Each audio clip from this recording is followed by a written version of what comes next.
Donc bonjour à tous, c'est Khalil. Aujourd'hui, je vais vous présenter le passage qui m'a le plus marqué, que j'ai le plus aimé dans la civilisation ma mère. Donc, ce passage se situe dans la maison du narrateur, au début du roman. Donc ce passage est situé au début du roman. Donc les personnages sont Naguib, le narrateur, la mère et Monsieur Cteux qui a été personnifié.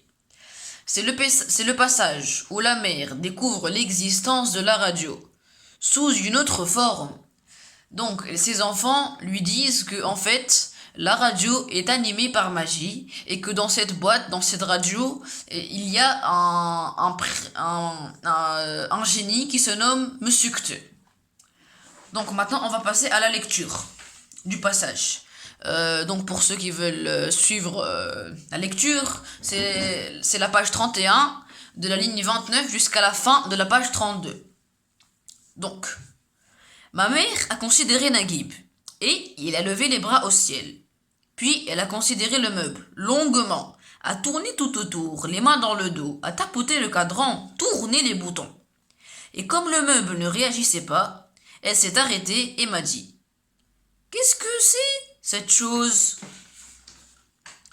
Blopünkte, ai-je répondu. Quoi? Blopünkte.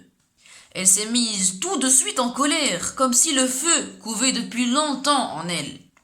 Quelqu'un dans cette maison veut-il m'expliquer de quoi il s'agit? Ce qu'il a dit n'est pas tout à fait exact, a fait remarquer mon frère. Moi aussi je sais lire. Il y a écrit Bla upunkte. Je me suis mis en colère à mon tour. Blo punkte. Non monsieur, a dit Naguib.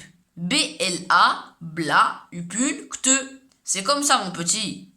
Seigneur Dieu, s'est écriée ma mère en se tordant les mains. Qu'est-ce qu'il raconte, ces monstres que j'ai mis au monde? Allez-vous m'expliquer à la fin?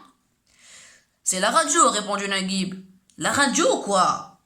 Mais qu'est-ce que c'est que cette radio dont j'entends parler depuis 3 jours? Radio Blo, Bla, Upune, Radio Cteux.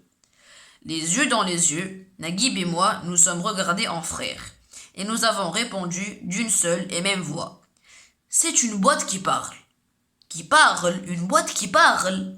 Ah ça, vous me prenez pour une femme du Moyen-Âge ou pour un haricot? Vous osez vous moquer de votre mère?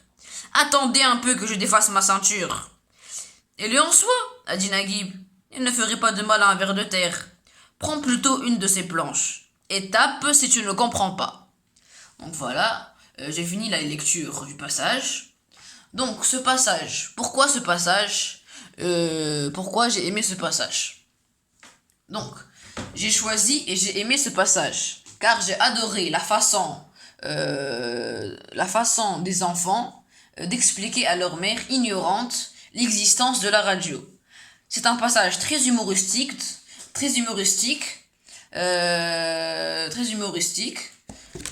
J'ai bien aimé la personnification donc de la radio, Monsieur Cteux, malgré un certain dégoût envers la mère, qui est ignorante, qui est très ignorante, et qui représente les femmes de cette époque d'une très mauvaise façon, même si elle est puissante face à ce supplice d'être obligée de rester chez elle.